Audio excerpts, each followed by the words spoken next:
Hello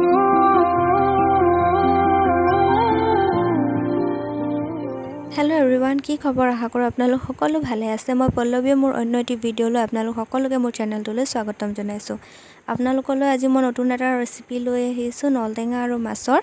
নল টেঙা লৈ লৈছোঁ আৰু দুটা আলু মই ধুনীয়াকৈ কাটি ধুই লৈছোঁ। নল টেঙাখিনি মই ধুনীয়াকৈ ধুই ল'ম।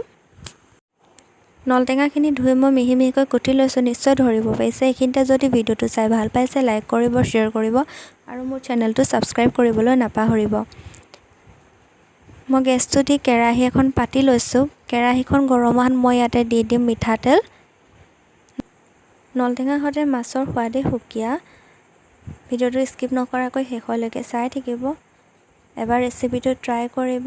কমেণ্ট ছেকশ্যনত জনাবলৈ নাপাহৰিব কেনে পালে খাই। তেলখিনি ভালকৈ গৰম হোৱাত মই মাছখিনি ইয়াতে দি দিছোঁ। এক চাইডে মাছখিনি হোৱাত মই লুটিয়াই আনটো চাইডে ভালকৈ ফ্ৰাই হ'ব দিম। আনফালে মোৰ আলুখিনিও বইল হৈ গ'ল। আলুখিনি মেছাৰডালৰ সহায়ত ভালকৈ মেছ কৰি ল'ব। মোৰ ওচৰত নাই, সেইবাবে মই গ্লাছৰ পাছৰ চাইডটোৱে ভালকৈ মেছ কৰি লৈছোঁ। মাছখিনি হোৱাত মই মাছখিনি কাঢ়ি ল'ম। একেখিনি তেলতে মই দি দিছোঁ কেইটামান পাঁচফোৰণ। তাতে দি দিম মই হালধি বা ৰং গুড়া যি কয় আপোনালোকে। লগতে দি দিছোঁ কাটি থোৱা নল টেঙাখিনি। এইখিনি ভালকৈ লৰাই ল'ম। গেছটো ল' ফ্লেমত দি ভালকৈ লৰাই ভাজ খোৱাত ইয়াতে মই দি দিছোঁ সোৱাদ অনুসৰি নিমখ দি আকৌ ভালকৈ লৰাই ল'ব লাগিব। লগতে দি দিছোঁ মেছ কৰা আলুখিনি। এইখিনিৰ লগত ভালকৈ ভাজি ল'ব লাগিব। এইখিনি ভালকৈ ভাজ খোৱাত ইয়াতে মই দি দিছোঁ গৰম পানী। আপোনালোকে ইচ্ছা কৰিলে ঠাণ্ডা পানী ব্যৱহাৰ কৰিব পাৰে।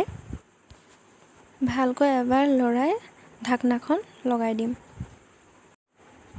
ঢাকনাখন দাঙি দিয়াত দেখিব পাৰিছে ধুনীয়াকৈ উতল আহি আছে।